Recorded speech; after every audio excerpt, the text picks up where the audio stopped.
Thank you very much. This evening, I am honored to host America's senior military leaders at the White House.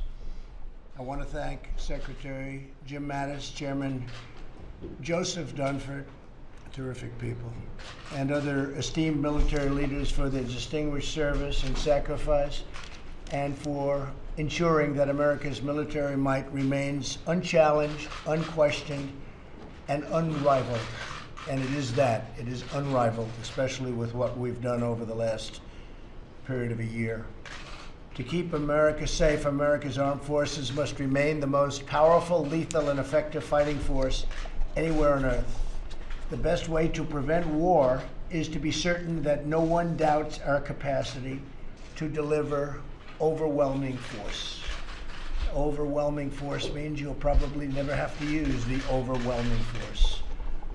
Over the past 21 months, we have made historic progress, rebuilding our military, streamlining our defenses, and improving our readiness. We have achieved record funding for the military, record by a lot.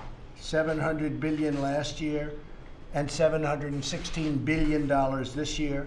These funds are supporting new fighter jets, ships, tanks, and a modernized nuclear arsenal, and the largest pay raise for our troops in nearly 10 years. Our military will soon be more powerful than ever before, by a long shot. We've also greatly increased member contributions to NATO so that other countries are starting to pay much closer to their fair share, or in some cases, even their fair share. And many of them are absolutely amazed that they've been put in that position, but they really have had to do that, and we're grateful to them. Last year, we took in $44 billion more, and this year it'll be a number even bigger than that, not from us, but from other countries. We've made significant progress in the fight against radical Islamic terrorism.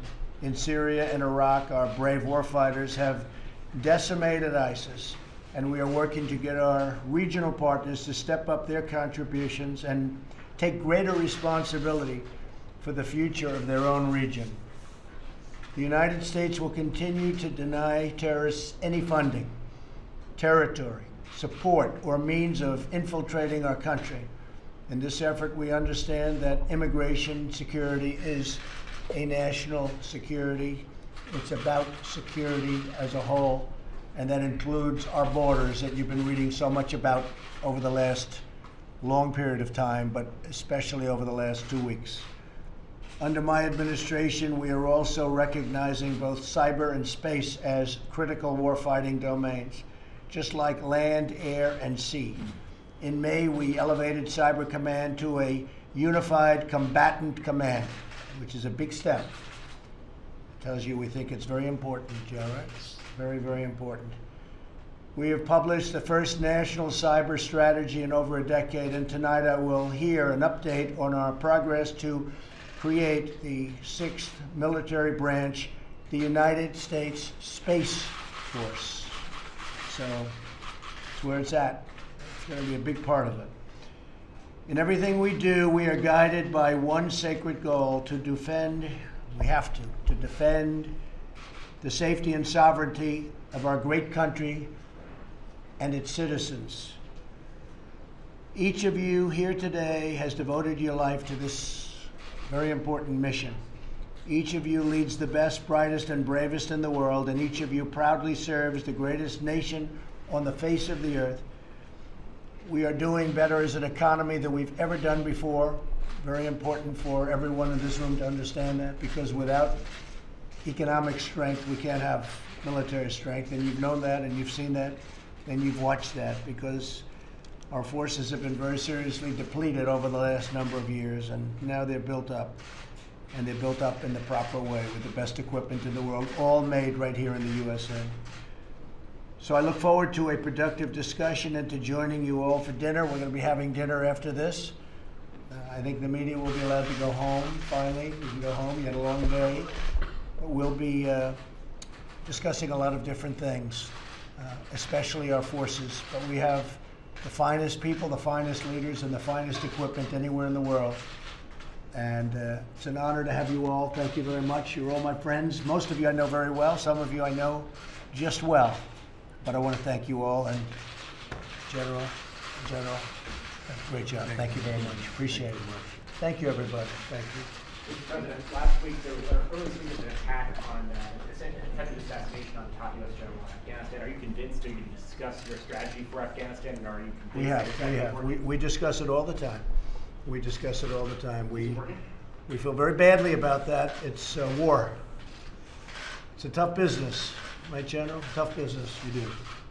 Mr. President, you said that you believe that Khashoggi's death was a cover-up. Does that mean you don't believe the Saudis' explanation that it was an accident? No, however they talked about it, nothing that they've done has done well. It certainly has not been spoken of properly. They did the wrong thing in even thinking about the idea. They certainly did a bad job of execution, and they certainly did a bad job of talking about it or covering it up, if you'd like to say that. But I would say it was a total fiasco. From day one, from the thought, whoever put it in their minds, that was not a good thought. The process was no good, the execution was no good, and the cover-up, if you want to call it that, was certainly no good. Mr. President, will you be Yes? discussing? Did you have a Mr. President, will you be discussing a potential military response to Saudi Arabia and or the migrant We discuss caravan? everything in this room. You'll be the last to know. What about the migrant caravan?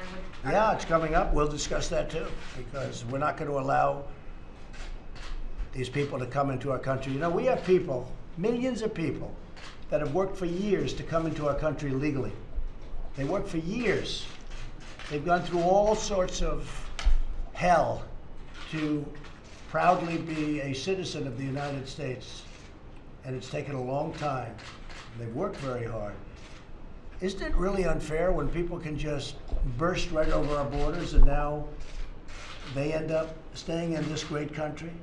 Now, one of the things that has happened is we're doing so well economically that everybody wants a piece of it. You didn't have that 2 and 3 and 4 years ago or 10 years ago, but everybody wants a piece of it. But you have to come in legally and you have to come in through merit. We have big companies coming into our country that would never even thought about it 3 years ago.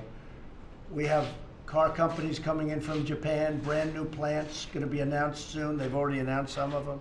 Going to Michigan and Ohio and Pennsylvania and Kentucky and North Carolina and South Carolina, coming all over our country, Florida.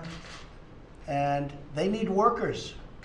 And we want people. I think everybody around this table wants to see people come in. We need people.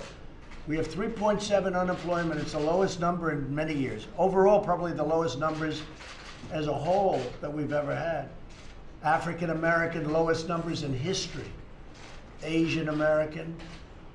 You look at any Hispanic American, lowest numbers, best unemployment numbers, and best employment numbers in history. We have more people working today than we've ever had working in the history of the United States. Think of that. So with all of this, what happens is a lot of people want to break into the system. We want people coming in, but they have to be of merit. They have to be merit-based. And we need those people because all these companies coming in, they need people. We need workers. And we look forward to doing something on that, and we will be doing something on that. Mr. President, what's the timeline for the creation of Space Force? I'd like to ask General Matters, or Joe, maybe I'd like to ask one of you two or both. How do you feel about it, General? Right now, what we're going to do is set up a combatant command. That's our initial goal. We're working with Congress for the legislation that we'll need to open the door to further organization, but we're not letting any moss grow. We're organizing now for combat, and that's combatant command. It's underway right now. Joe? That's it. Mr. President, I think I can say that everybody in this room feels strongly about Space Force. Everything's necessary, but that's going to be a very important part. It seems to be where it's at and where it's going. Satellites, and I'm not just talking about sending rockets to the moon or sending rockets to Mars. I'm talking about defense and offense. So much is going to be a part of space. And we all feel very strongly about it. We're pushing it as hard as we can. And I think we have a good chance next year of officially doing our Space Force. It's a very, very big thing. It's a legacy for everybody in this room. Very important part of our military, both offense and defense. Yes, go ahead. Mr. President, just to clarify, when you're saying that the Saudis' execution and cover-up of the murder was a fiasco, are you saying they should have executed it or covered it No, up better? I'm saying What do they- you mean? Jeff, you didn't hear me. I'm saying they should have never thought about it. Okay. Once they thought about it, everything else went wrong also. Very simple. They should have never thought about it. It should have never been done. But once they thought about it, everything else they did was bad too.